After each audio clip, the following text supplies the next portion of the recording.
Good morning student. Today I start the narration of interrogative sentence, यानी direct और indirect of interrogative sentence. इसके पहले आप पढ़ रहे थे एसेटिव सेंटेंस का डायरेक्ट इनडायरेक्ट, जिसमें हम दैट यूज़ करते थे इन्वर्टेड कॉमा हटाने के लिए। लेकिन अब हम इंट्रोगेटिव सेंटेंस का डायरेक्ट इनडायरेक्ट पढ़ेंगे। जब हम इंट्रोगेटिव सेंटेंस का डायरेक्ट इनडायरेक्ट पढ़ेंगे तो हम कंजंक्शन यूज करेंगे इफ़ या वेदर। क्या आप यूज करोगे? इफ़ या वेदर, दैट की जगह। बाकी सारे रूल्स वैसे ही रहेंगे, बस आप इन्वर्टेड कॉमा के जगह पे जहाँ पे एसेटिव सेंटेंस में दैट का प्रयोग करते थे वहाँ आप क्या यूज करेंगे? इफ़ या इफ वेदर। अगर एक एग्जाम्पल है, हरी सेड टू मी,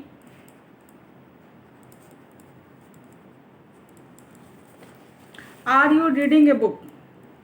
जो एग्जाम्पल मैंने लिखा है वही मैं यहाँ पे दे रही हूँ। Are you reading a book. अच्छा, ऐसा इंट्रोगेटिव सेंटेंस जिसका आंसर हम यस और नो में दे सकते हैं, उस इंट्रोगेटिव सेंटेंस को जब हटाना होगा तो हम इफ़ या वेदर करेंगे। और अगर डिस्क्रिप्टिव आंसर जिसका हम दे सके, यानी WH क्वेश्चन वर्ड का, तो उसका हम दूसरे तरीके से करेंगे। पहले आप देखिए, Hari said to me are you reading a book. ये सिंपल आपका इंट्रोगेटिव सेंटेंस है। और जब भी हम इंट्रोगेटिव बनाएंगे तो सेड या सेड टू को हम किस में चेंज करेंगे? आस्क्ड में। किस में चेंज करेंगे? आस्क्ड में। सेड या सेड टू को हम चेंज करेंगे आस्क्ड में। तो यहाँ पे हो जाएगा हरी आस्क्ड मी। ये होगा हरी आस्क्ड मी। अब हम इफ लगाएं या वेदर लगाएं? इफ आपने लगाया, उसके बाद तुरंत हम पहले सब्जेक्ट को चेंज करेंगे according to the rule. How we change the subject. तो आपका सब्जेक्ट सेकंड पर्सन में है, जो रिपोर्टिंग वर्ब के ऑब्जेक्ट के अनुसार चेंज होगा। रिपोर्टिंग वर्ब का ऑब्जेक्ट क्या है? आई। तो यहाँ मी, तो यहाँ पे आपका हो जाएगा सब्जेक्ट फॉर्म आई। तो क्या हो जाएगा? हरी आस्क्ड मी इफ। अब ये कौन से टेंस का इंट्रोगेटिव है? आर किस में आता है? प्रेजेंट कंटिन्यूअस में। तो इसमें इसको हम पास्ट कंटिन्यूअस में चेंज करेंगे, यानी पास्ट कंटिन्यूअस के सिंपल फॉर्म में चेंज करेंगे। ध्यान दीजिएगा, पास्ट कंटिन्यूअस के एसएटिव में हम चेंज करेंगे, इसलिए हेल्पिंग वर्ब सब्जेक्ट के बाहर न लग के सब्जेक्ट के बाद लगेगा। तो हरी आस्क्ड मी इफ आई, ये चेंज हुआ I was reading a book. If I was reading a book, ये हो गया आपका Hari asked me if I was reading a book. ये समझ में आया आपको? सेड को सेड टू को हमने आस्क्ड में बदला, फिर मी लिखा हमने, फिर इफ या वेदर में से इफ लगाया, और ये जो यू सेकंड पर्सन प्रोनाउन है उसको ऑब्जेक्ट के अकॉर्डिंग चेंज किया। तो यहाँ मी था तो यहाँ आई हो गया। और ये प्रेजेंट इन कॉन्टिन्यूअस का टेंस है, तो हम प्रेजेंट इन कॉन्टिन्यूअस को किस में चेंज करते हैं? पास्ट कॉन्टिन्यूअस में। ये मैंने पहले सारे रूल्स आपको लिखवा चुके हैं और बता चुके हैं। तो if I was reading a book. Next question, next एक और चीज, एक और बता रहे example. The father said to मी,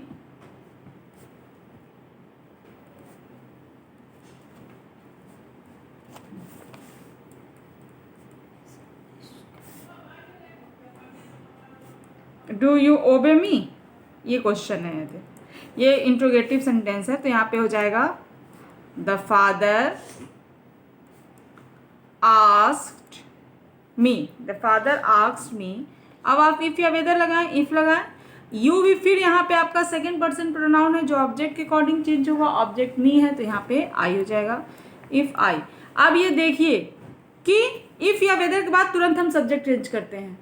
अब आप देखिए कि ये किस टेंस का इंट्रोगेटिव सेंटेंस है। तो डू लगा है, तो आपको पता है कि डू और डज प्रेजेंट इंडिफिनिट के इंट्रोगेटिव में लगता है। तो यहाँ पे प्रेजेंट इंडिफिनिट को किस में हम चेंज करते हैं? पास्ट इंडिफिनिट में। पास्ट इंडिफिनिट का होता है subject plus second form of the verb. तो इफ आई ओबेड।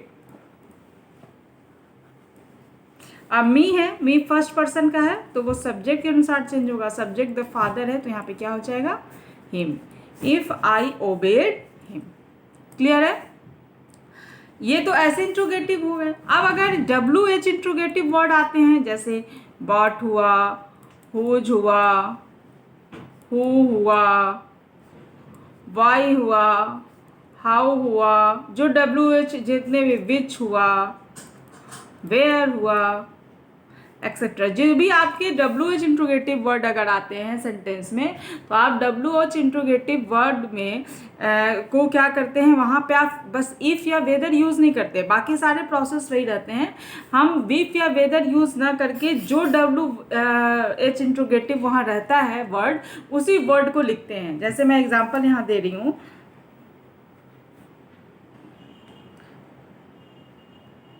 वो मैं लिख रही हूँ। जैसे एक example, they said to you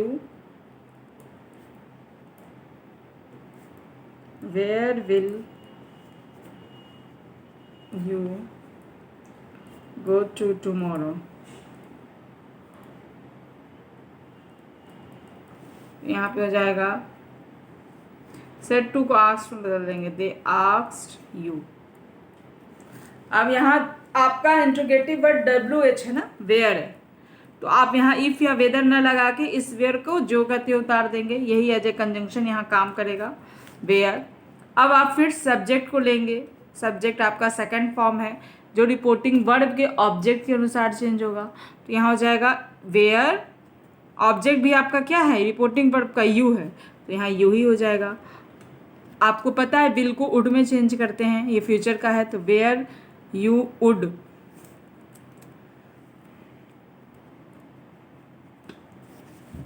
where you would go to the next day, where you would go to the next day। आपको पता है टुमारो को द नेक्स्ट डे में चेंज करते हैं। तो यहाँ पे डब्ल्यू एच इंट्रोगेटिव वर्ड आता है, जैसे they said to you where will you go to tomorrow, they asked you where. और ये जो आपका सेकंड पर्सन सब्जेक्ट है, आपको पता है कि रिपोर्टिंग वर्ड के ऑब्जेक्ट के अकॉर्डिंग चेंज होगा, where you would go to the next day.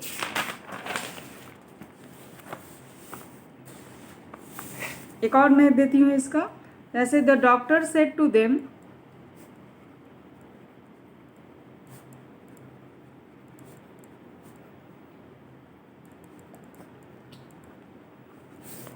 why are you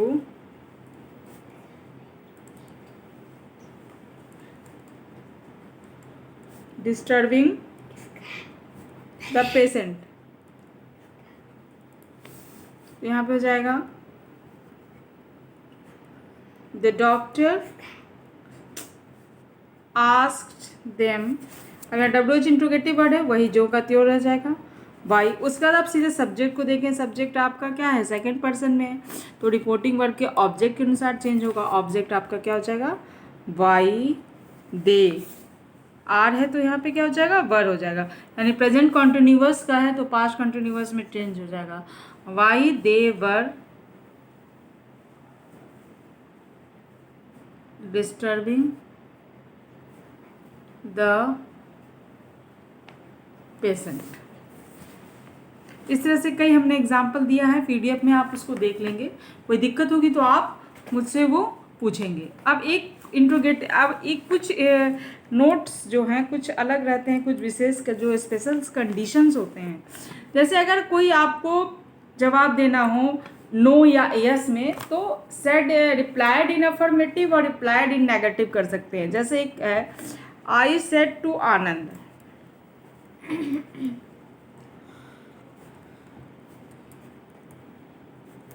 are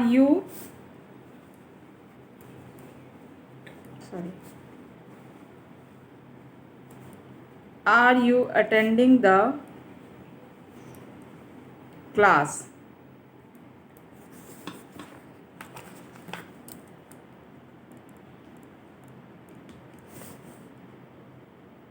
Anand said no, मान लीजिए ये है, आई सेड टू आनंद, दे ध्यान से देखिएगा, आई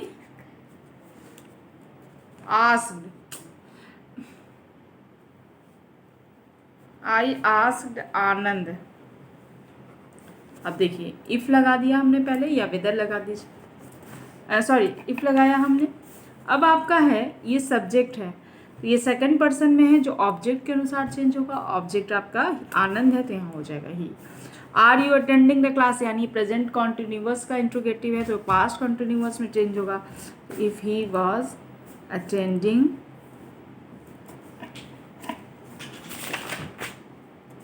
द क्लास। उसके बाद है आनंद सेड नो, तो यहाँ पे आप क्या लिखोगे, आनंद रिप्लाइड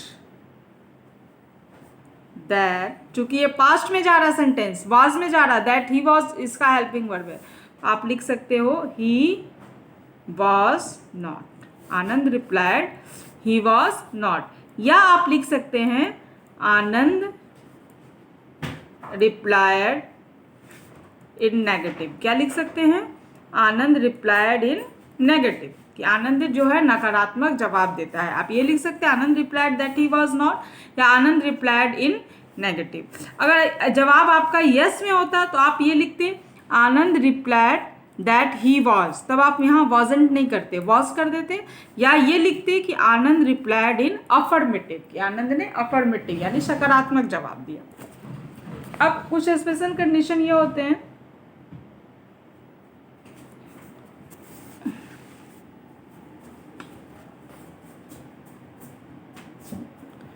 जैसे वेदर, अगर ये सेंटेंस है जैसे मैंने यहाँ बताया है, आप यहाँ देखिए, do you want to stay for the night or not, the manager asked. Manager पूछता है कि क्या आप रात में रुकना चाहते हैं या नहीं।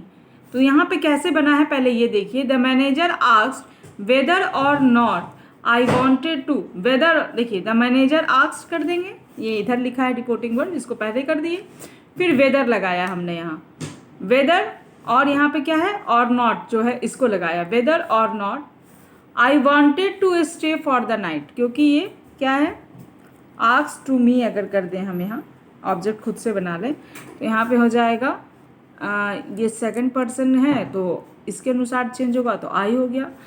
प्रेजेंट इंडिफिनिट है तो ये पास्ट इंडिफिनिट में बदल गया, I wanted to stay for the night. ठीक है, the manager asked whether or not I wanted to. पहले आप सवाल देखिए क्या है, सॉरी ये देखिए क्या है indirect, do you want to stay for the night or not, the manager asked to मी।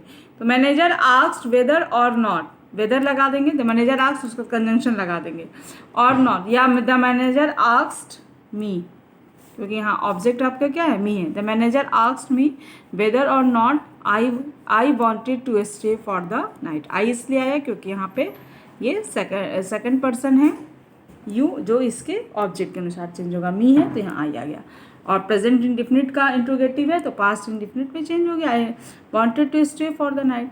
अब इसका ये क्या है कि whether or not is used when out of the two choices one is in negative.